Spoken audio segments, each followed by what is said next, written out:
feel. Look you in the eye, never ran, never will. Hold my own destiny, both hands on the wheel. In the darkness they found light, so at the top of your lungs scream, this ain't life. So when they move left, you move right, you move right. Hold my tongue, never, I say what I feel. Look you in the eye, never ran, never will. Hold my own destiny, both hands on the wheel. All right. So with that being said, I'd like to say again, welcome to Thomas. He's here joining me tonight.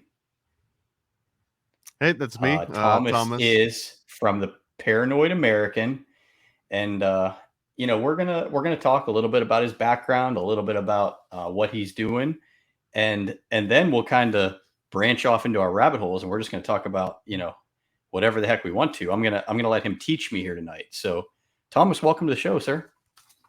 Thank you so much. I really appreciate you having me on and just giving some time for us to rant about some random stuff, man. It's going to be fun. Oh, exactly. I mean, that's the way I look at my podcast. If nobody else enjoys it, nobody else watches it, I'm fine with that. The family's fine with that because I come on here and I learn about things and I enjoy the heck out of it, With that being said, like since I've been doing this, I've been really interested in just the different stories and tales, and we can say conspiracies, just because they don't get a lot of airtime, and the more you kind of look at things and the more you dig into them, there's a lot more story behind the first glimpse of things. So I've been having the time of my life learning about all this shit that I didn't even know was real. So you started through like the comic book industry, right? To where you're at now? Yeah, I mean, I actually was working at Disney for about 10 years. I worked in the in an animation department, and I didn't do the animation myself, but I worked on making like special tools for the animators to make their lives a little bit easier. And I just got to work, side by side with some just amazing artists. And while I was doing that, I'd been a conspiracy theorist for life, and I always wanted to do some kind of creative endeavor that brought conspiracy theories a little bit more mainstream. And right.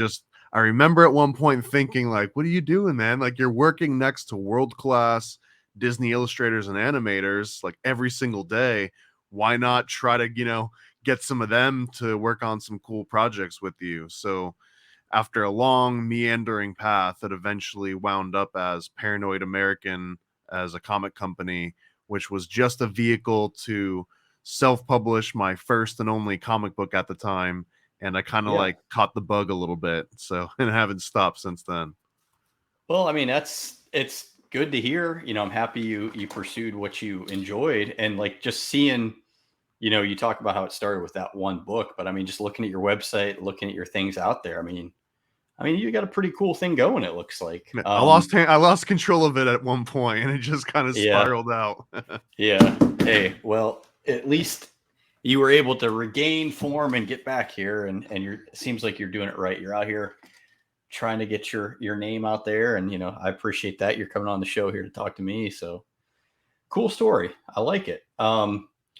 So being that you're involved in all these things now, I mean, at your core, is that still kind of what you consider yourself, a creator, or are you now more, on a management level for this now?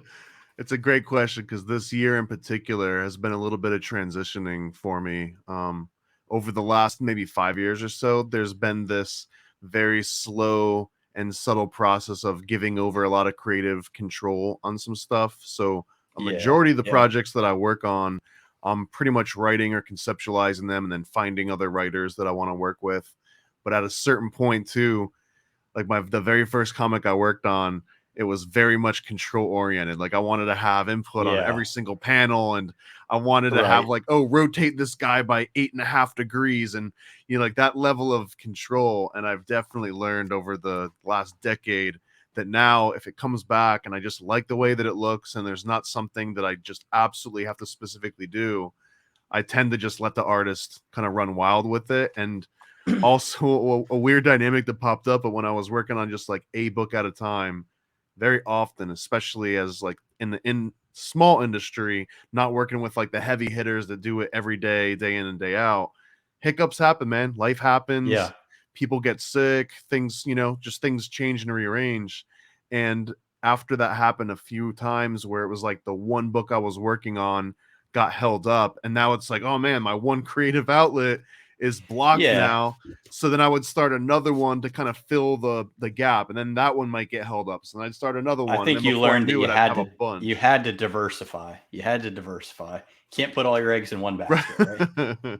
And it was more of like to combat the depression of, oh man. Yeah, like, I'm glad we can laugh about it now, because I believe me, I understand in that moment it had to be a whirlwind, but at least you're here now. You made it out on the other side better. So yeah, and cool. all that was part of the process too, of letting go a little bit. Like, you know what? Sometimes you just got to let an artist do their thing, or a writer do their thing, and sometimes a project might get put on hold for 4 to 6 months, or maybe indefinitely, and I think it a happens, big part man. of that too is maybe you finally got your team that you trusted, because I think a lot of it's trust too, being able to, step back and know that they're going to do something you would be happy with.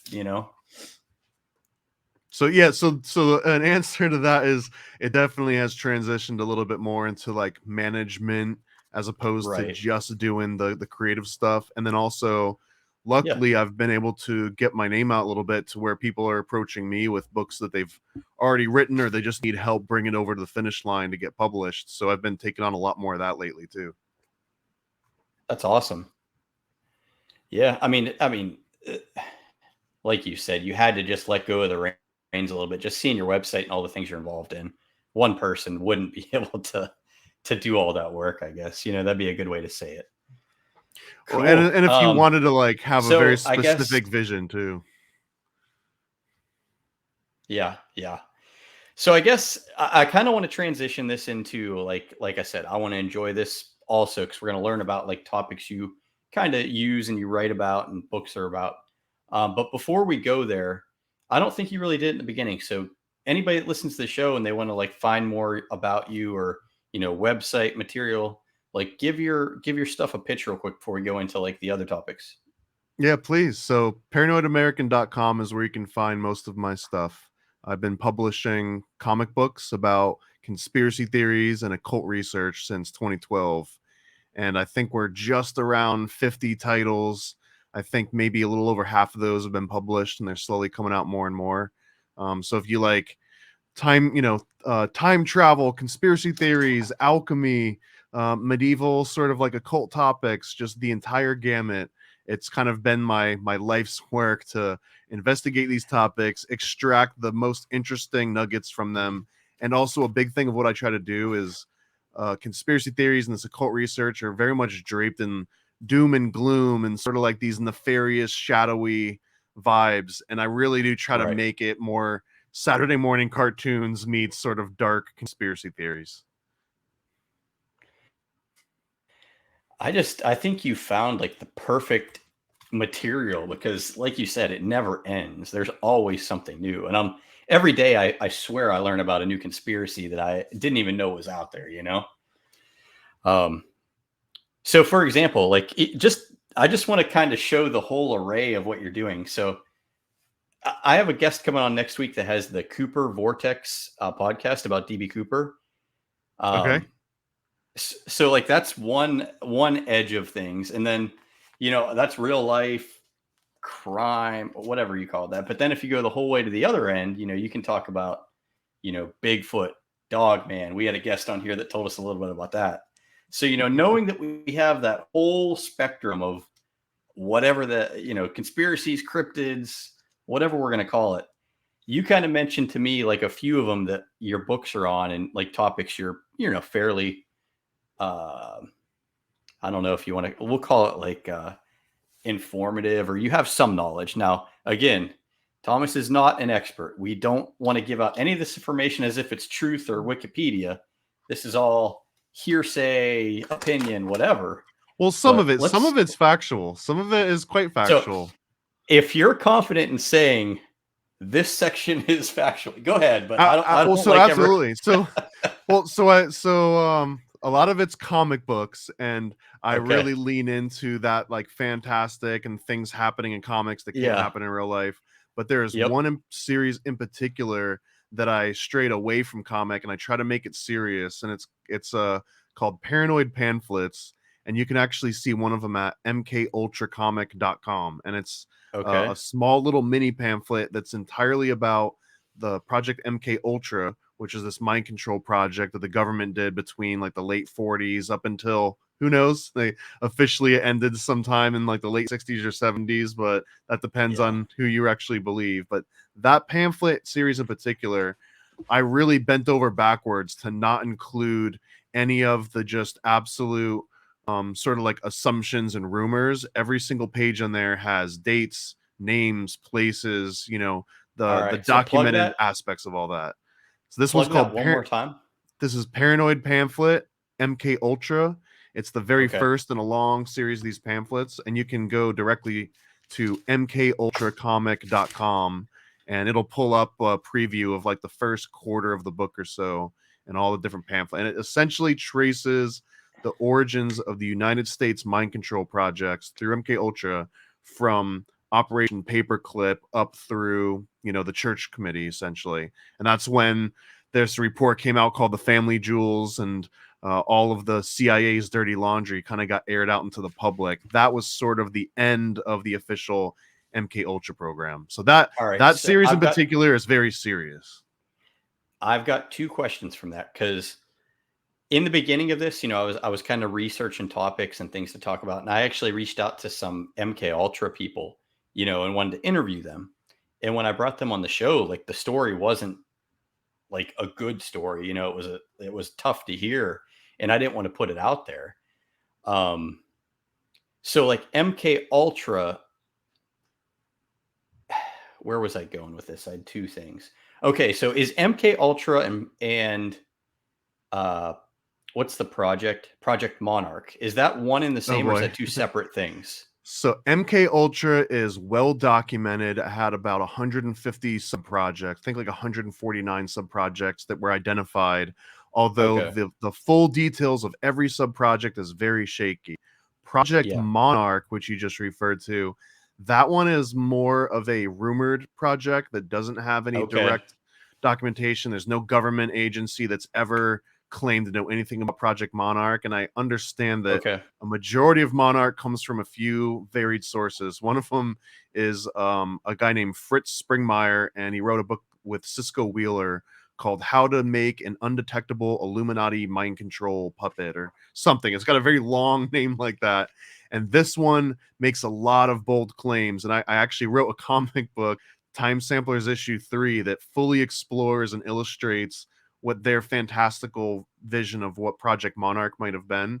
Another source of this is something called the Project Montauk, which was written by a few people in upstate New York, and essentially it was about them being able to travel into the distant future, into like the year Oh my 6000 or gosh. something, and back. And they link in the Philadelphia experiment and all sorts of interesting, fantastical things. But just for the record, MK Ultra, verifiable government documentation, FOIA requests. I mean, there's enough meat in MK Ultra to absolutely prove definitively, even to the biggest skeptic, that it did exist and that, you know, it many nefarious things happen. Project Monarch is not in the same category. They're often linked Okay. because Project CIA. Monarch is kind of rumored to have been like where MK Ultra ended. It just kind of went underground, and then they did even crazier and more exotic testing. So it was like a later version of MK Ultra, but again, not really documented as much as written about as And fiction. hey, it's the perfect way to preface that.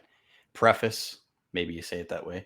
But is it the only reason I came upon MK Ultra? I had never heard of it in my entire life until recently. Was I was looking up like Stranger Things, and it Yeah.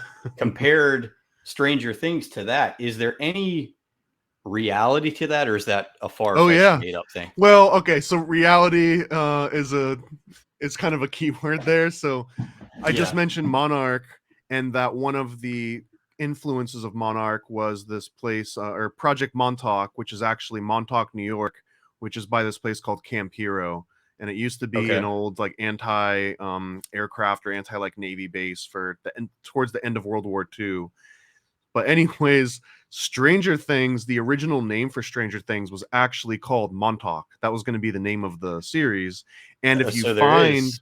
yeah, and if you find an original copy of like their pilot pitch, the front cover actually has a picture of Montauk and Camp Hero in the background, and you can tell that it's Camp Hero because they have this thing called the Sage Tower, which was this kind of like a 3D radar tower that they had Okay. date again back to the end of World War II. But that was on the cover of the original Stranger Things pilot. It was called Montauk, and it had a picture of the Sage Tower from Camp Hero. So So there is some truth to that. it was a retelling of the rumored versions of Project Monarch and Project So Montauk.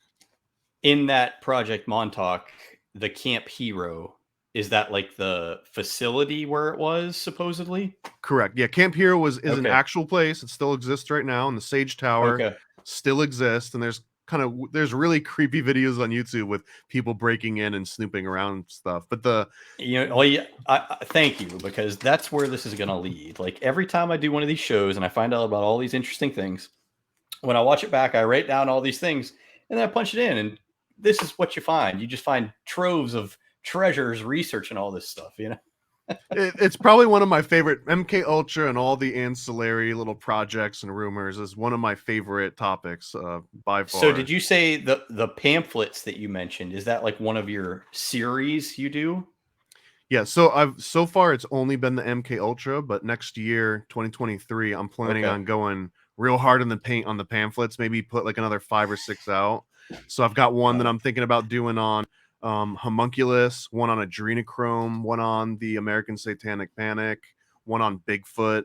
So I really want to make these pamphlets be sort of like the go-to reference guide, even on things that seem fantastical, and I really want to capture the fact parts.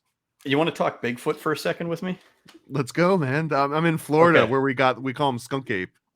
Okay, so here's like my I'm going to tell you about my show, actually, so you can kind of, tell me if it's wrong or anything too. So like I've been trying to do these episodes that I'm going to call Make Me Believe. So, my show is Rabbit Holes because I do anything I want to do, but like certain ones are going to be Make Me Believe. And I had Tex, he's from this place called Texas Front Porch. He'd come on my show, and I just, I wanted to get, some questions out and see what it was going to be like. But the premise of it, I want to bring people on that want to tell me about anything. So, Bigfoot, the Jersey Devil, Dogman. They mentioned the giant ground sloth of the Amazon. Whatever the heck people want to tell me about it, I want to have them on. But like the thing is, they got to make me believe that it's possible or believe that it's real, because anybody can come up with anything. I'm not gonna tell people like I want to laugh in your face, I want to make fun of you. None of those things. But I want to ask you questions that like a common sense question as to, hey, is this thing real? And like with Bigfoot, why can't we find any Bigfoot skeletons or Bigfoot remains in the woods, in the forest? Like, why have we never found that? I get everything else, but why can't we find that? There's a couple interesting answers to that, and I'm not going to say that I prescribe to these, but I find them interesting enough that they've stuck out, and I like repeating them. One of them is that Bigfoot is actually trans-dimensional, so he doesn't just go into hiding into the forest. He pops out our dimension entirely and goes into one that's adjacent to ours. I love that. Bigfoot and UFOs. Theory. Yeah, and that's why Bigfoot. There's many sightings where Bigfoot is followed by UFO sightings and vice versa. I've read that. God, and that's one of my favorites. That's definitely one of my favorites. Another one that I came across recently, which was interesting. If you look up something called Harry Mary, so there's a few old religious, like medieval paintings of the Virgin Mary, but she's just fully got hair all over her body, all over her face. And it might be a prototypal version of a Bigfoot. And if you look at the most classic Bigfoot footage, that one picture that's in color of him coming out of the woods, there's actually a shape of maybe breasts on that Bigfoot. So there's been some really interesting theories that maybe the original images of the Virgin Mary was a depiction of a Bigfoot type creature, and that it still exists, and that those sightings were a female Bigfoot. So that's another favorite one of mine. I don't know if I mean, I these could be rabbit holes swayed just to keep believe getting. it, but I I'm love it. lost, man. I'm lost. I don't even know where the hell these rabbit holes are taking me, man. But if you ever just look up, depictions of Harry Mary, mind blowing. There's more than just a few. All right, well, let's write it down here because it's going Yeah. to be one of those things. All right, so in passing, in that last like little briefing we had, you mentioned adrenochrome, and I saw that in your email, and I don't even know what that one is. So give me like a elementary Oh yeah, man. description of adrenochrome. So adrenochrome, I'm been writing a book on adrenochrome for the last year. I hope to put it out next year because it's such a Okay. niche topic that comes up so often and is just completely mixed with nonsense and fairy tales and a little bit of truth. So adrenochrome is basically a byproduct of when your body produces adrenaline and it oxidizes through your system and it breaks down. One of the things that it breaks down into is something called adrenochrome. And essentially, adrenochrome translates to the color of your adrenal glands. And it was named when someone was doing experiments on rabbits and rabbit blood, and they saw that there was this clear liquid, and the second that it hit the air, it turned either like an orangish or a purplish color. But anyways, they it stood out because it's like, oh wow, this thing went from clear to a color, hence the name adrenochrome. And over time, they figured out where the source was. Now, why is this coming up in the context of conspiracy theories? Well, this is an interesting and meandering path with many different rabbit holes, but the key ones is that adrenochrome has a little bit of links into cannibalism and vampirism concepts, and that it's this kind of mysterious substance that changes color that at first shocked people, and it's part of the blood. So it automatically kind of got pigeonholed into this weird blood magic, unknown sort of area. And I think it was first got its name around the 1930s. So I mean, we're early. I'm going to condense that. I'm going to condense that for you right now. We're going to keep going, but what I just heard is vampires are real. I mean, unironically, yes, man. Because my summary on adrenochrome, I'll give it up front, is that adrenochrome is the secular chemical kind of crystallized version of the satanic panic and blood libel and all of these weird evil sort of conspiracy theories that go back millennia. Well, now in our modern civilized world, and everyone's too smart, and we've got science and we've got technology, no one's necessarily scared of Count Dracula or Vlad the Impaler coming after you, but you might be scared that there's scientists out there that want to kidnap you and extract adrenochrome from your body and sell it on the market. So that's kind of where it goes. And since you haven't heard of adrenochrome before, part of the reasons people know about it is because it made a couple mentions in Fear and Loathing in Las Vegas, written by Hunter S. Thompson, and then starring Johnny Depp. And there's a specific scene when Johnny Depp's lawyer is telling him, like, hey man, I've got this stuff that if you take too much, they say it'll make you go crazy. And I had to get it from this Satanist. The only place you can get it is from Satanists. And that's because they're the only ones that have direct access to fresh bodies. Because if you're taking adrenochrome, you have to harvest it from a fresh human being, and it can't come from like a dead cadaver or something. So there's always been this weird aspect to it. When did they you said with the rat test and everything, when did they find out what adrenochrome was? Like what year? How long ago? Right around 1934 or so. A guy named so Ezra a long time Green, ago. I believe. Okay. Long time ago is when they actually named it, and even prior to 1930s, they had more or less discovered it and knew what it was, but it didn't have a name yet. They hadn't isolated it to like a single thing that deserved the name, but they observed it before.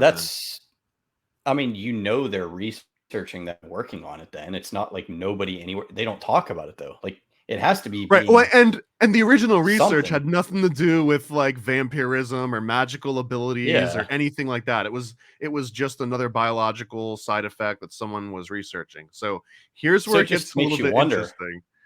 Well, where it gets interesting is that adrenochrome becomes a focus because of something called dementia praecox research. And dementia praecox was sort of what they used to group everything into when it came to mental decline. And this is on a slight little tangent, but it's noteworthy here that mental decline was a unique sort of dynamic happening, because no matter how healthy you were, how rich you were, like nothing mattered. Once you started showing signs of like Alzheimer's or dementia, it was just a one-way slope, just to keep getting worse and worse and worse. Right. And like the richest people of the world that had everything at their disposal, they could swap out their heart and their lungs and their liver, like anything that goes wrong, they could But not swap it that. out. You can't swap Yeah. out the brain, right? So all of a sudden, people with vast resources and influence, money, they decide we're going to focus on how can we fix this dementia precox. Again, it was this umbrella term for like thousands of different Yeah. things that we have now, but a big one would be Alzheimer's and dementia. So anyways, they start funding this, and one of the organizations that takes the lead was the Scottish Rite, which is a Freemason group in the United States. And Okay. the Scottish Rite, the northern jurisdiction of Scottish Rite specifically, for some specific reason, made that their one focus. They're like, in addition to doing secret mystery school and Freemasonry stuff, we're also going to latch ourselves onto a cause, a public cause, to get our name out there, and also just to like back something. And they latched on to dementia precox research. So as adrenochrome starts coming up in the ranks, the Scottish Rite just bankrolls almost all of the adrenochrome research in public. And the reason why adrenochrome was singled out and not some other random thing is because as they were doing tests specifically in mental institutions, they would draw the blood from people that were going through this mental decline. And they were starting to notice that somewhere between like 6 and 10 times the amount of adrenochrome was being detected in their blood.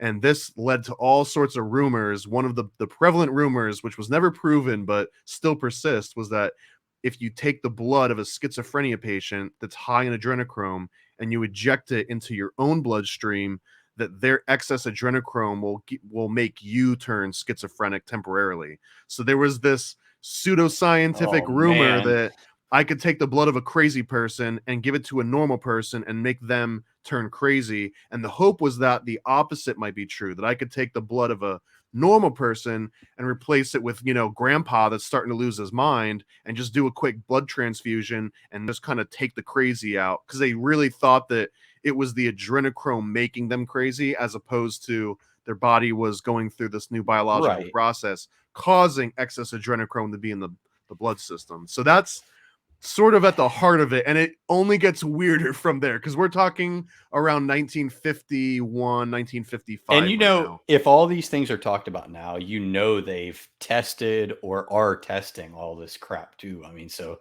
who knows what sort of testing's going on out there? That's another so one. so it gets weirder, and I'm not going to just monopolize on only adrenochrome here, but there's That's fine. some That's fine. really. So one of the things that gets conflated with a lot, because adrenochrome is part of your adrenal system and just sort of like your hormone system, it gets lumped into the pineal gland a little bit too. Have you heard any Okay. theories and ideas on the pineal gland? I barely even know what it is, but I have heard of the Okay. pineal gland. So yeah, go So ahead the and give it. pineal gland has its name because it's supposed to look somewhat like a pine cone in shape. And essentially it's right about here where your rumored third eye would be. And it actually has an ocular nerve that goes into it. So it potentially was an actual eyeball at some point in evolution, or it was trying to be an eyeball and never got there, but it has all of the sort of like, it's got like the engine and all the work and the chassis, so that if you could put an eyeball here, all the wires are ready for it to go. So That's and we've known crazy. about the pineal gland for thousands of years. I mean, medieval butchers kind of guessed what it was at. I think even the Egyptians had some, as they were doing So embalming and playing around with the brain, they even identified it as a specific part of the brain. So, I mean, just this is a prime example. I mean, if they do research on that pineal gland out there in terms of like a possible another eye or whatever, they Mhm. don't talk about it. So, like, who does these sorts of research projects? Because we never hear anything about that being like, think about all the good things they could do with that. If there's an optical nerve there, I don't know, there's got to be a cure to Well, there something are. out I mean, there. there's some studies. So here's part of the thing that you run into with conspiracy theories is that the most outlandish ones at the surface sound so interesting, but the more you peel back the layers, it really does start There's to get a little something. bit boring. Like Yeah, there's there's something. nuggets of thing that make it interesting, but when you actually read like the scientific reports and what they were doing and why they were doing it, it starts to lose a lot of that allure of like, oh, there was something secret. Like I'll give you an example. Is there's a and this falls into adrenochrome conspiracy research, but there was records of I think like 1972, the U.S. had imported a whole bunch of frozen penguins for pineal gland research from Antarctica, and they shipped them to like Ohio or something. But what they and that's all that really gets shared around like on internet, and it's like, Yeah, what was the government doing with the pineal glands of 80 penguins from Antarctica? It must have been nefarious, and it's fun to just like let your mind go wild. Well, because I it did a can, deep man. dive. I mean, I looked into it and I looked at all the original reports, and it was a little bit more mundane because what they were doing was taking some penguins and letting them stay out during the sunlight, and then another group of penguins that were around during like a different cycle when there was less sunlight, and they were just trying to determine how much melanin their pineal glands were helping develop in the body. That's pretty much all it was. They took the pineal gland and said the ones that were around during daylight hours versus the ones that were around when nighttime was the predominant. How did the generation of melatonin differ in these two different penguins? And that's what it really came to. But it's like, That was the the cover. government just shipped 800. Yeah, exactly. That was the That cover. was the What cover. do they do with these pineal glands? And the rumor was that they were taking the pineal glands and extracting adrenochrome from, but that's a little bit silly because adrenochrome is not created by the pineal gland, it's created by the adrenal gland. But because the pineal gland and the adrenal system kind of work in combination with each other, sometimes things that were attributed to the pineal gland, which is like ESP and forethought and just like being able to connect to some other dimension, all those things that get attributed to the pineal gland sometimes get attributed to adrenochrome because of the fact that like they sort of work together in one system, even though they have nothing to do My with each head, other in that regard. dude, my head is just fried right now. I mean, we're talking about so many new things that I don't know about. So here, I'm gonna like call this like the intermission of our show. So there's a lot of stuff there. We can keep going, and then I also have other things that I want to come back to. So as like a teaser for anybody listening, just stick around. We're going to talk about. I have psychedelics written down.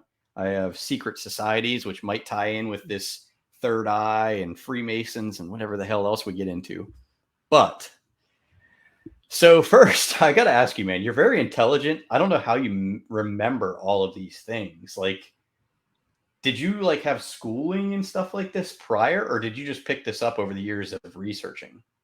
Picked it up over the years. It's just beyond fascinating to me, so they just stick. But I've also, Yeah, by part of my research into secret societies and stuff, and like basically like superpowers, how did these elites get right. superpowers?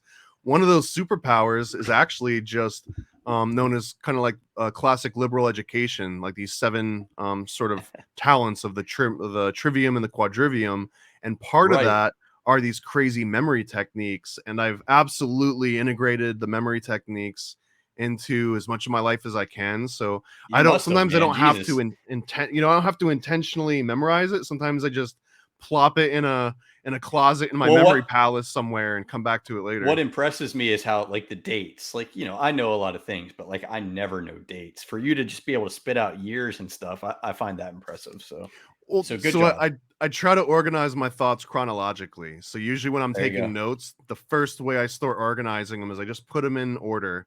Yeah. So sometimes the dates are like my milestones. Those are like the billboards as I'm driving around. I like remember where Yeah. I'm at by knowing where the dates was. Everybody's got their own little thing. I like to do little spider charts. You do the chronological bookshelving. All right, so that's cool. But the my intermission here is like on the last episode, I had my wife on, and we talked to my brother. That's who it was, and we talked about how like okay, so I love conspiracies, but I also love about how like people can come up with any conspiracy they want, and like you don't know until you look into it a little bit. because like, yes, there's some that I want to learn more about and I believe, but then there's other ones that are just like, come on, like I What's an came up with example? one on What's the an last example episode. of a come on? So here's the one I came up with on the last episode. So you know how like you walk into Walmart and like every Walmart across the whole country, it's kind of the same. You've got your same like staff, your same customers. Like it's just like I feel like it's the same thing every time I go in there. Same stuff on the shelves. It's just very familiar. So what if every time you go through those gates, the new gates they have at Walmart, you're transported to like just a centralized Walmart? Yeah. So I mean that the conspiracy is you walk in and they transport you somewhere else because all Walmarts are the same. And then when you walk back through the gates, you're out, back to the real world. But that's how easy it is to come up with something just off the, so every little conspiracy out there has something. So I wrote down like a list of things that I've been looking at, and I want you to tell me, have you heard anything about it? Do you know anything more about it? Okay. Okay. Yeah. So like I was reading today about the Fort Knox gold reserves. Okay. Yeah. You ever heard any kind of fun facts about that? Like, is that a real thing? Because it said there's like trillions of dollars of gold there. Well, I mean, the most common conspiracy theory with Fort Knox is that there is no gold and there's never been gold there, and it's just a big lie. And you walk in, and it's just like an empty room, and shoot you for knowing it. I need to look more into this because I mean that's a great little thing to read about there, Well, and because Fort Knox, the original premise was that when our currency was backed by actual gold, and you actually had it set it on the dollar that you could redeem it for gold or silver, that we had that reserved for an actual reason. But yeah, and we left the gold standard in the 70s, right? 71, so there was really no reason to have gold backed anything. A slight tangent here because we're rabbit holes, right? Another interesting theory, if you've never heard this, is that the Wizard of Oz, where they're going to the Emerald City and follow the yellow brick road, that was actually a metaphor for not leaving the gold back system, because they're going to the Emerald City, which is just like a fantastical place made of illusions, right? Emerald being the color green, green meaning greenback. But the whole time they're saying, no, stay on the yellow brick road. No, don't leave the gold standard. Don't go to greenbacks. Stay on gold backed currency. Is that real, or is it just something that somebody came up with? Because it seems as if it would be real. That's why it's so much fun.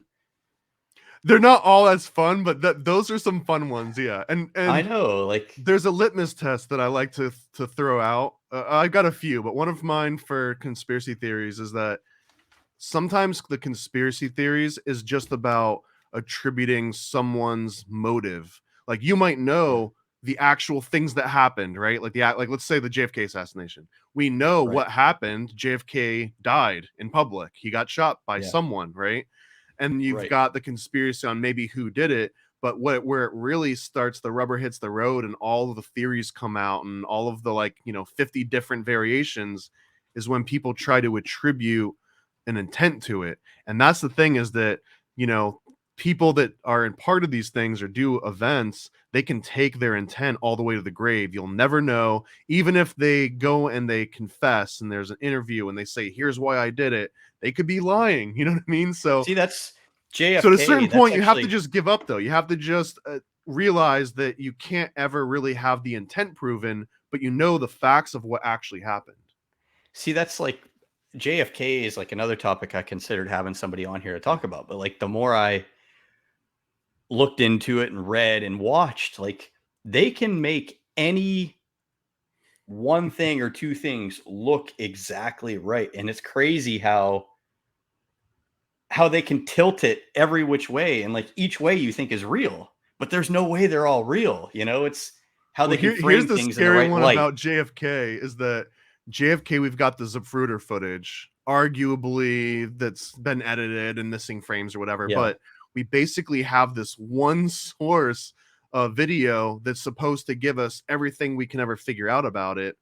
But if you take an example of something like that today, you're going to have thousands of videos from different vantage points, but you're also going to have deep fakes. You're going to have all sorts of manipulated footage at a orders of magnitude different from the JFK. So, and sometime in the future, like depending on what your theory is, there Oh, might who be, knows, man? video footage that proves your theory and video footage that proves 20 other theories, God, who knows? That's crazy. The JFK is a technology is deep one, unreal. man. Like, it would take a lifetime to get through every JFK theory out there. I gave I up at know. a certain point because there's just too I made many. it through like 4 or 5, and I was like, You gotta I'm done. once I came across like my third Lee Harvey Oswald had 3 different body doubles. So I can't keep track of it all. There's too So much. so in everyone that I researched and I believed, Lee Harvey was involved. Do you think he was involved? Yeah, I mean, I think that he also was the patsy, though. As he said, I'm a patsy, I'm a patsy.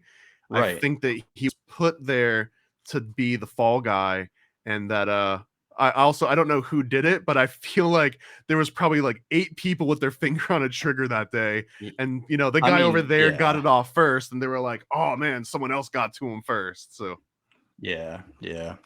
So, all right, so fun little journey there. Now we're going to come back. My rabbit hole is kind of like we're down, now we got to come back up and over. So, I had written down. So, did you see about this new article from Russia about it was like a team from Finland, I think, drilled a lake sample, frozen lake, and they're saying that there's a virus that dates 50,000 years ago that's called like a zombie virus. this is new to me, but I've heard similar theories to this before. Okay, so yeah, so just I didn't get to read about it, but I was going to bring it up to you to see if it's something that's been around. So yeah, there's this zombie virus from 50,000 years ago, and from what they say, we weren't around 50,000 years ago, so I don't know what that is either. But that's another rabbit hole because I've been Well, watching that and there's documentary on Netflix. there's correlations to that one. Like, there's variations on it where it's not they drill and they find it in the ice, but sometimes it's like a Right? meteor hits, or they find Yeah, like the site of a yeah. meteor, and that's got some ancient virus that's been growing. Honestly, the very first issue of an old magazine called Weird Tales, and I don't know the exact date, but I want to say it was like 1918 or something ridiculously early. Back when Okay. it was like a magazine or a radio show were your 2 options of entertainment. Yeah. And they had this prototypal story about the ooze, and the ooze was this like sentient sort of like single-celled amoeba Yeah. that crosses with like this alien thing. Oh, the ooze turns into the blob 20 years later, and then the blob gets readapted in that movie with Steve McQueen in like the 50s. But you've got this like slow progression of this idea of this ancient virus bacteria thing that mutates and starts eating people and taking over towns. That very first story is quite tame, and it's very like You see, that's mysterious detective novel, all but right. it just escalates. We just named the title of the episode because that's why this show is so much fun. So we just went from like we're talking about like zombie viruses from 50,000 years ago, and we go to the blob. I mean, Yeah. things just relate. You just put them together. Oh God. One other thing that I watched. Well, I mentioned it, but it's that show on Netflix. It's called like I think it's called Ancient Apocalypse. Have you ever watched or researched anything Oh about yeah, like the our Graham history? Hancock series. So Yeah. I haven't seen the new one yet, but I've absolutely listened to like 3 or 4 of this guy's books on So I audiobook. mean, like, how can people? So radiocarbon dating. Like, is that even a thing? Like, is it real? Who knows? I mean, I would think it's real, but still. But yeah, so I mean, like, they're finding these places that they're saying are like 10, 12,000 years older than they said that, you know, this human who's not just what do they call the original Well, caveman, we whatever. had like Neanderthals, but there were so many different sort of Right. Homo blanks that were, reproducing with Neanderthals and others, but over time, sort of Homo sapiens That's brutally a that's murdered a all of their competition, essentially. that's like a Bigfoot rabbit hole too. Like, is Bigfoot maybe a pre-human or whatever that would be If you called? look into like the theories on like pygmies, is that like Homo sapiens and pygmies were like another flavor of Homo sapiens that had mated with Neanderthals, and that over time we outpowered them and we just eradicated them from the planet. But we're at one point in modern history, there was different, species out there of humans, and we just ended up either forcing them all underground or killing them all off. Another fun conspiracy theory.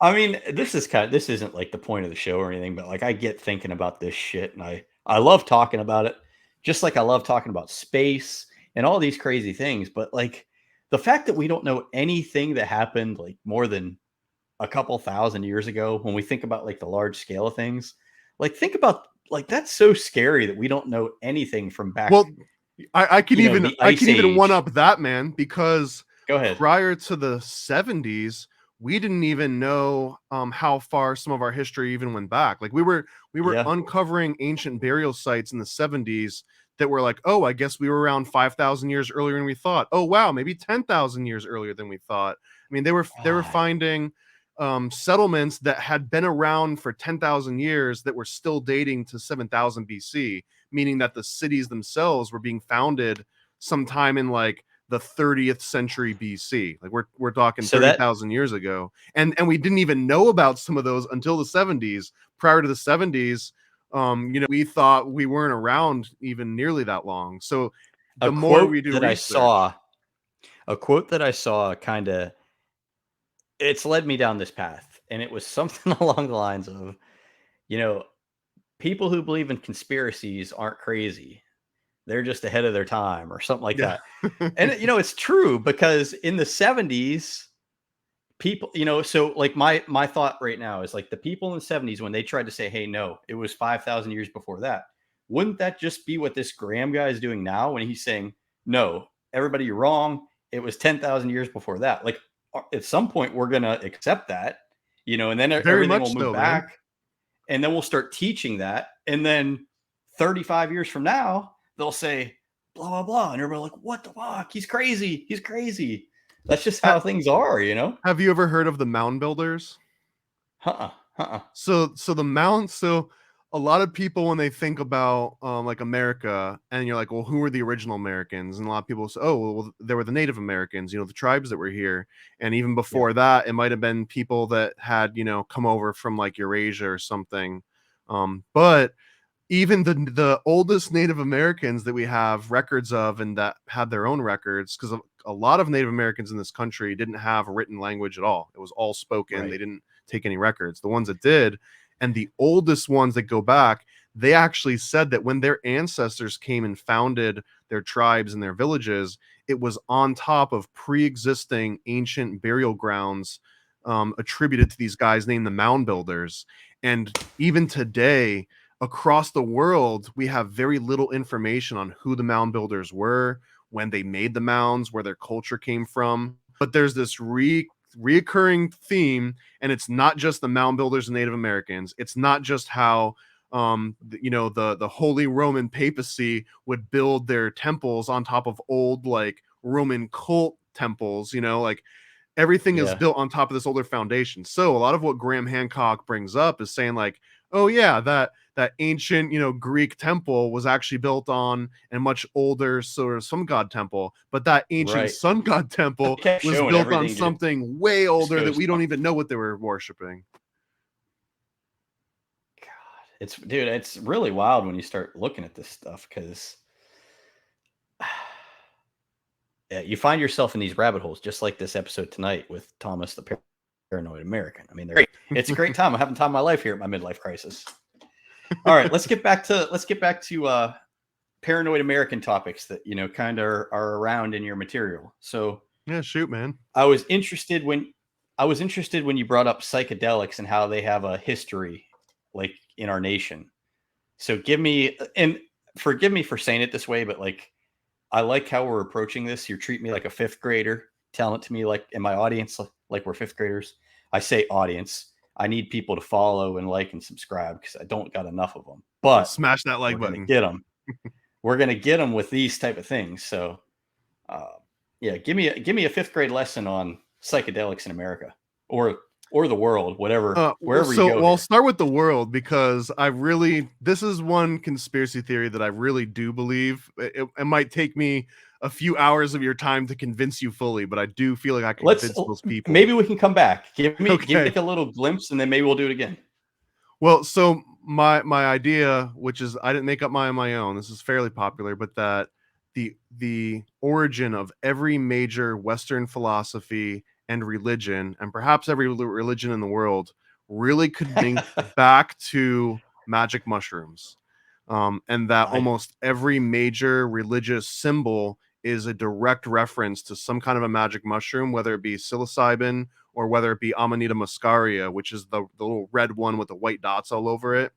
One of the biggest ones is Santa Claus is a mushroom, because he represents these Siberian shaman that would, during the normal, during the summer months in the spring, they'd go around and they would harvest these colorful mushroom caps. And then when winter came around, they would basically, they were the medicine men. So they would give you the medicine so that you would be good. And part of that medicine was also like mental health.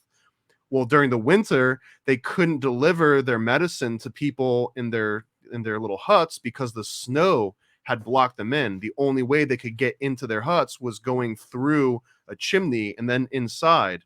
So they would enter people's homes to kind of like be the doctor on call through the chimney. And when they would go in there, they'd present them with the mushrooms. And the way that you can raise the potency of Amanita muscaria mushrooms is by drying them out near some kind of a source of warmth. So what they would take their leather calfskin boots off, put the mushrooms in the boots, and put them over the fireplace for them to dry out. So there's all of these different aspects, the red and white symbolism, the going through the chimney, the, hanging your gifts in the stockings with care by the fireplace. All of that Santa Claus is Siberian shaman links. Now let's go to Jesus and the Holy Roman Pope. There's so many different versions of the Pope's outfits that literally looks like a red cap. He's got a little white veil that comes down and then like a white stalk. The Holy Grail, there's a long series of books on how the Holy Grail and mushrooms, but there's certain types of Amanita muscaria, when they're left outside under the sunlight after a rain, they'll actually turn upwards as they dry out. And as they turn upwards, that red turns into almost like a golden color. And the water from the rain gets caught in it. And what happens is this mushroom looks like a little golden goblet, and the red that used to be part of the cap seeps into the water. So you literally have a golden looking chalice with red blood looking liquid inside of it. And that might have been the original Holy Grail. I'll keep going. The concept of wild, Easter, man. The original concept of Easter, where you send little kids out to look for colored, eggs that are hiding under trees. Well, usually where these kids were finding these colored eggs were under conifer trees or in little fairy rings where a conifer tree used to grow. And what's growing up are these little red Amanita muscaria mushrooms. And this also links back, like, this is the Easter bunny. Easter comes from the goddess Ishtar and many others, Ashtara and so many that kind of through syncretism of the years become just one single entity. But the Ishtar's animal was the rabbit, because the rabbit goes underground into rabbit holes, and that was linked to going into the underworld and then coming back up. It was sort of that cycle of, fertility gods and secret mysteries. Rabbit goes underground, stays, comes back up. It was almost reenacting resurrection. And the original story of Ishtar and being related to the rabbit is that the rabbit lays these colorful eggs because it used to be a bird. And if you see, birds can lay these like bright blue eggs with spots and stuff. Yeah. So originally the rabbit was a bird, got turned into a rabbit so that it could hide, but it kept laying these little bird eggs. But really it was a way to get your kids to go out and forage for magic mushrooms, because they're looking for these brightly colored little eggs in the ground. So again, like my theory is that Easter. Is that psychedelics were the absolute core of Western religion, Western philosophy, just all the way down. It essentially equates to like a Pink Floyd laser light show. Like that's the core of all of our religions. That's pretty funny, man. So and that mushroom, I've never heard it called that before. Where does that grow? What? That's not around. The Amanita muscaria?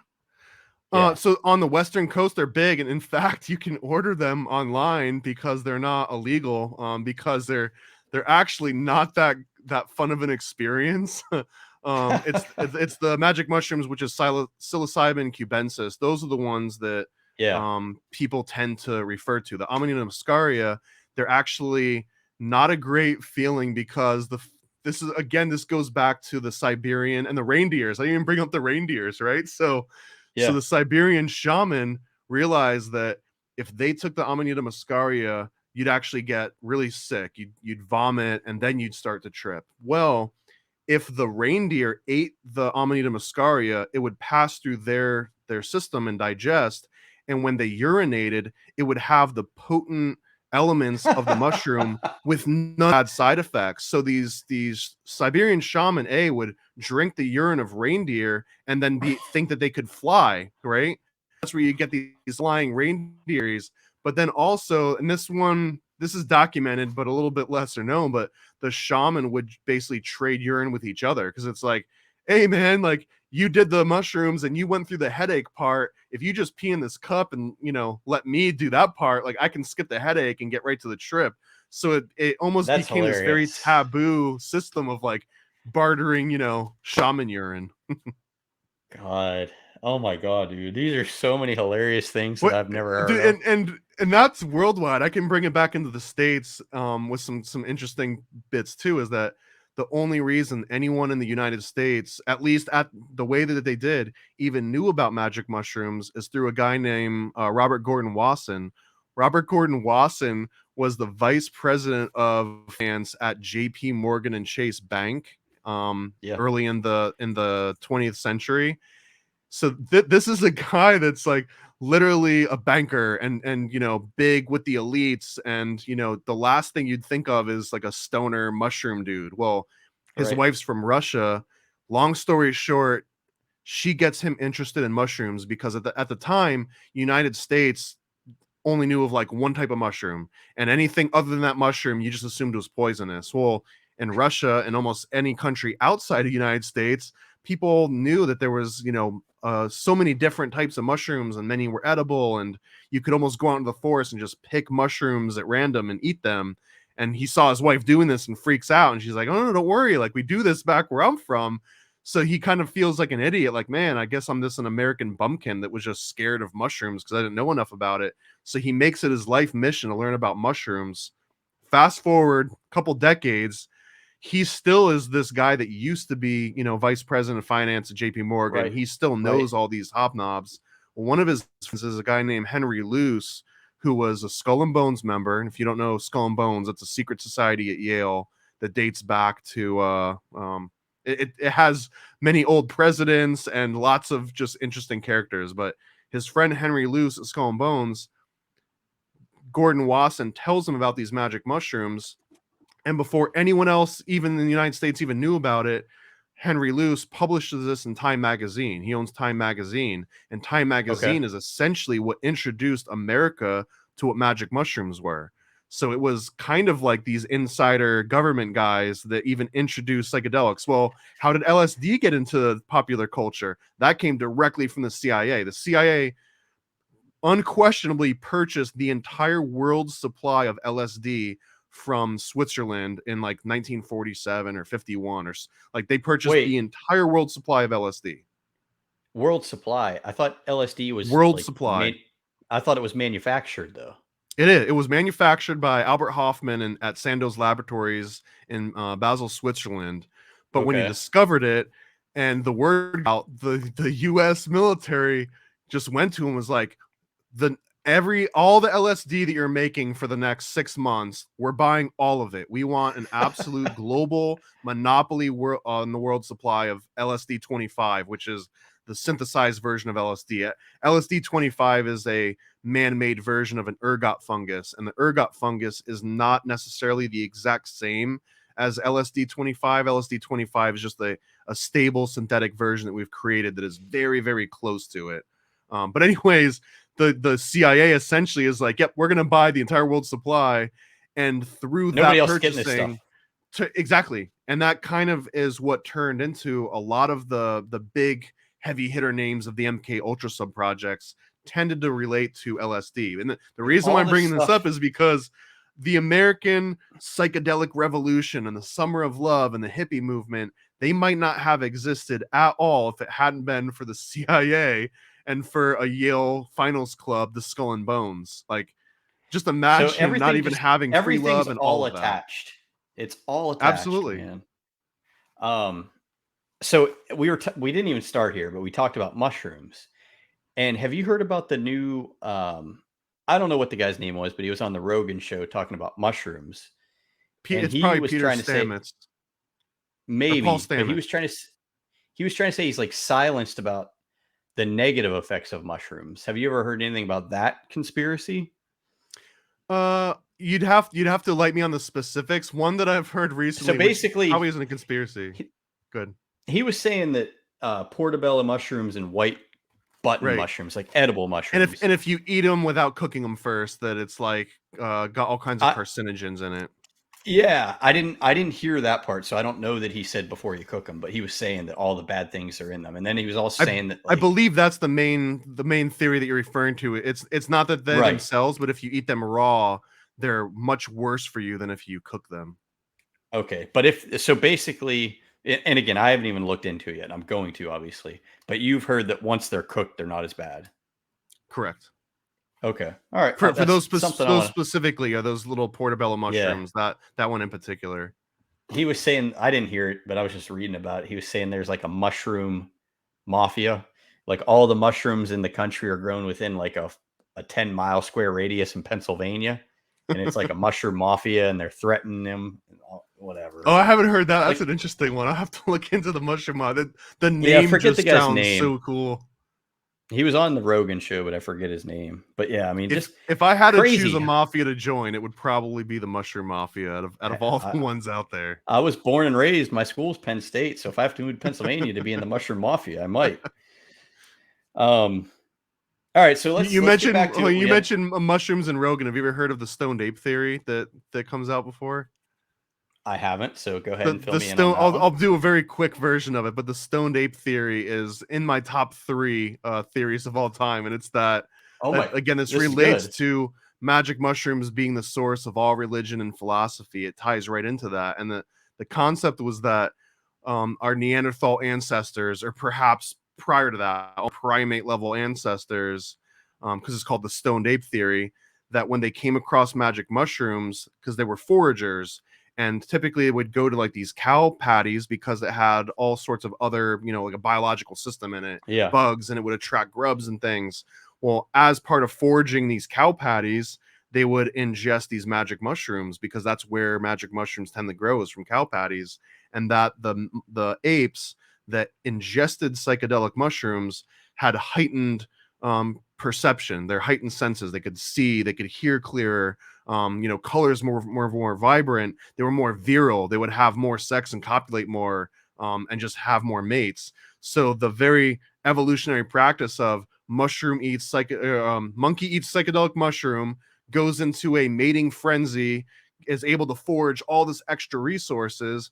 All of a sudden, through evolution, the monkeys that ate mushrooms evolved and advanced, while the ones that didn't, kind of like fell to the wayside. So over time, only monkeys that were eating magic mushrooms continued to exist. And as part of this psychedelic sort of revolution, this quantum leap happened inside the brain, where all the gray mass sort of quadrupled in density. And just the fact of monkeys eating mushrooms might have been the original inspiration and the original evolution from like that missing link. Like there might not be a missing link. It might have just been monkey ate a mushroom, had a kid.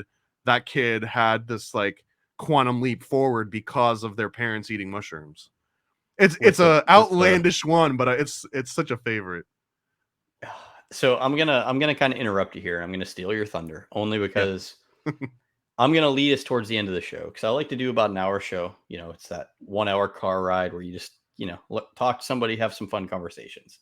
Exactly what we did tonight. I appreciate you coming on here, Thomas, because this was perfect. You gave me like 15 to 20 new items I'm going to look at. Maybe I'll bring you back on here to talk about them, bring some other guests on to talk about them. I'll give you another 200, man. But I'm going to end the show with you one more time, giving a shout out to your work. And then we're going to hear from Thomas from Paranoid American. with the other two of his top three. What'd you call them? You said that was number 3 on your list of top. Was it conspiracies? That's in my top 3 conspiracies, yeah, or Okay, so theories we're for gonna sure. hear It's the your. Stone Ape theory. You're gonna close out the show. You're gonna give me your material. Tell the audience where to find you, because only from speaking to him for an hour, I can tell you that this man is a trove of knowledge. Anything that he writes about in a comic book form, I'm willing to read because it sounds interesting as hell, and he's got to have Oh, some good thank you, stuff man. out I there. love that. So let's close it out here with give us your little pitch here for paranoidamerican.com. Yeah, so paranoidamerican.com, you can find about half of the books that I've published, and I'll keep putting more out there. I've also on social media, I pretty much use Instagram the most at Paranoid American. You can find a lot of sort of previews on stuff that I've been working on and that are going to be coming out soon. And I've also got a mkultracomic.com. I mentioned that. And then also occultbookclub.com is where I just review old manuscripts and alchemical texts from the 1300s up to the 1800s. See, that's and just like review them that's online. a pretty cool topic in itself. Like we could talk about that for another episode, because we didn't even get there. But yeah, man, awesome stuff. I loved it. Thanks for coming on. Thanks for sharing some of those tidbits with me. Because, hey, man, once you get down a rabbit hole, once you get down a YouTube video to another video to another video, and you end up at hoof trimming videos on horses. Did you ever watch those? How they trim the hoofs? Yeah. I mean, Jesus, man, you get down some rabbit holes you don't get out of until you pass out. So let's end the show with your top 2 conspiracies of all time, so we can maybe look into these. I can't do these in order because it would be impossible to pick like my absolute favorite. But I'll give you my other 2 that I really like a lot. Let's go. One of them is Stanley Kubrick directed the Apollo moon landings. This one I actually unironically believe, although it's not as it sounds, I do believe we went to the moon. I think that the Apollo missions were a success, but I feel like they had a plan B of like, what if we go there and the footage doesn't look good? Or what if we go there and it's dark and we can't prove that we went there? We can't look like absolute idiots. So we have to have a plan B.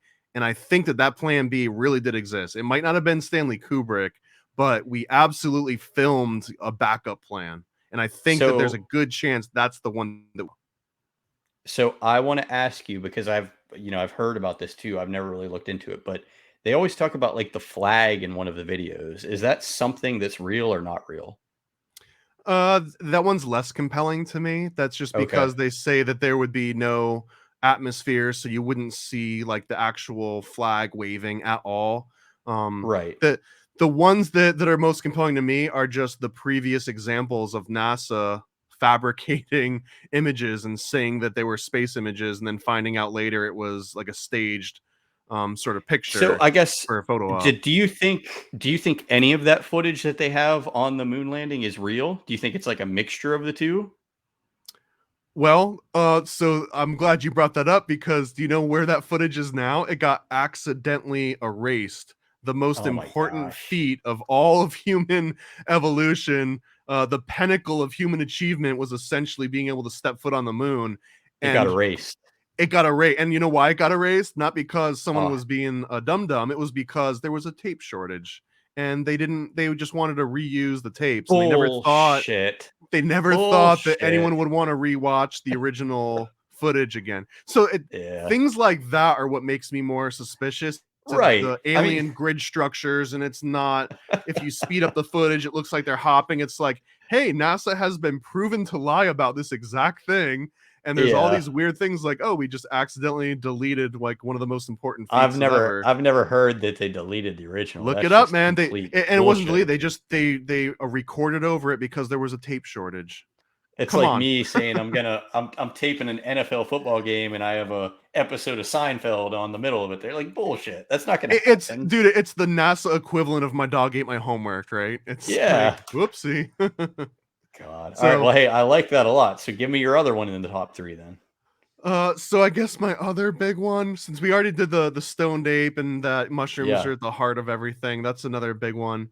I really love the Bavarian Illuminati as just a topic in general, and I think that the Bavarian Illuminati serves as this quintessential secret society that everyone harkens to. Today, people say that like Jay-Z and Beyonce and Lady Gaga are Illuminati. It's almost like a meme, but there really was an actual Bavarian Illuminati in 1700s.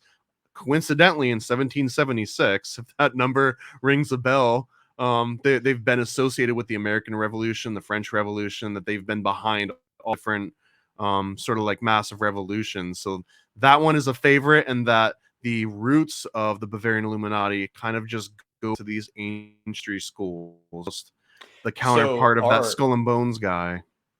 I'm not even familiar with this one, so I need to look into it. But are Bavarian Illuminati and the Illuminati like in like Hollywood now, are those not related at all? Well, no, but it's the same thing. So when someone says Illuminati, Okay. they're talking about the Bavarian Illuminati of 1776, which was Ingolstadt in Bavaria, essentially, Austria. And it was run by an ex-Jesuit that essentially took over his college because he saw that this was as the world was leaning in towards the Age of Enlightenment. So there was this transition period. Well, the guy that was taught as a Jesuit growing up decided, I'm going to embrace scientific theory, the Enlightenment, and I'm going to go against with these Jesuit teachings. And he had to do this very subtly, but he ended up taking over the entire school. And then that school became like this hub of Illuminati members. And then all of a sudden, if you went to that school or if you interfaced with these people, you got to become part of this club. And it's a deeper that we can cover in 5 or 10 minutes. But Bavarian Illuminati, it is the one to go to and research, because they set kind of the template. Now, when you say the Hollywood Illuminati, it's not the same thing, but I'd argue that they're following the same template. You know what I mean? Like So I guess the leader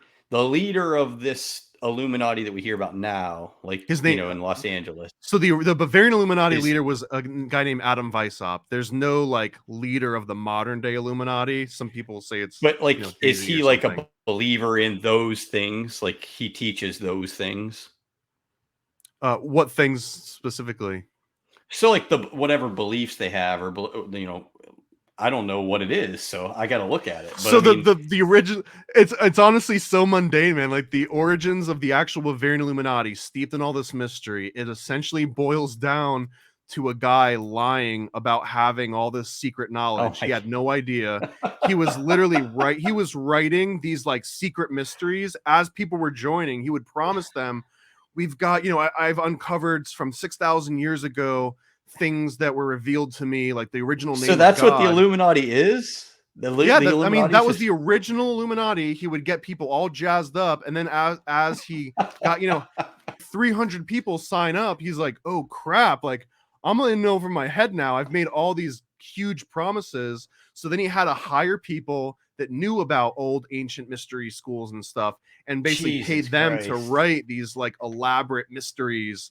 And it was just a big pyramid. I like that even more. I didn't know that's where you were going. It's so human. It's the most human story ever, dude. It was a scammer, and the way that he worked is that once you joined the Illuminati and you felt like you were in this exclusive club, he would force you to give dirt on yourself. He'd have you like incriminate yourself, give blackmail. Blackmail, and that's kind of what these like Nexium and all these like modern sort of like cults, they all follow the exact same pattern. So now like you've got this guy at the head, he's got blackmail on everyone. He knows who the experts are, because he would hire like the best mathematician, the best chemist, the best musician.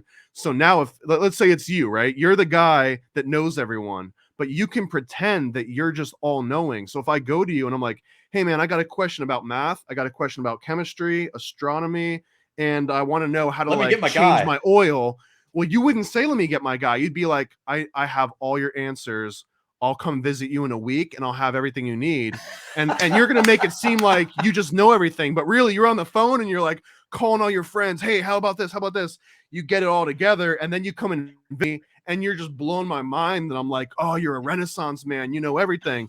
You didn't know any of it. You just had like Wikipedia at your disposal. And then you blow my mind. You pulled on me. That's the shit you pulled on me. You had all these topics ready, you had all these dates right in front of you.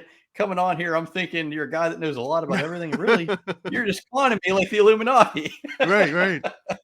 But and it's the same No, pattern yeah. that happens now. Like even a modern day secret society, it essentially relies on someone promising you some sacred knowledge that, you know, even kings didn't know. And who can resist that? Even if you've got all the money in the world, you're Elon Musk and you've bought everything. If you hear there's like a secret club out there and they know secrets from 6,000 years ago, like, all right, let's see what you got, you know? Yeah. And once they got the blackmail on you, now we're good. I need to watch what kind of rabbit holes I step into here on this show, man. I don't know if I'll ever get out. All right. Well, hey, Thomas, appreciate it, man. I had a lot of fun. I look forward to, you know, following you, stuff you're doing, and hopefully having you back on here one day because I had a lot of fun. Maybe we'll bring some guests on and we'll get something good planned, put it that way. But, you know, I'll stay in contact with you. And for the audience, anybody watching, thanks for sticking around, making it this far. You know, we're close to episode 20. I've got up to 26, 27 scheduled out, but you know, I hope to keep it going here. So episodes like this aren't going to hurt. I'm down for any time. We can go for 4 more hours. So just let me know when. All right, man. I appreciate it. I'll be in touch with you for sure. Thomas from Paranoid American. I'm whatever the heck I go by anymore. I don't know if you heard the last episode, but I'm having like a come to reality grips with like my nickname. I was using this like persona boss man. I just ain't boss man, man. I'm just LUDE. I'm dad. I'm Rocky. I don't know what I am. I don't even know if I have a name right now.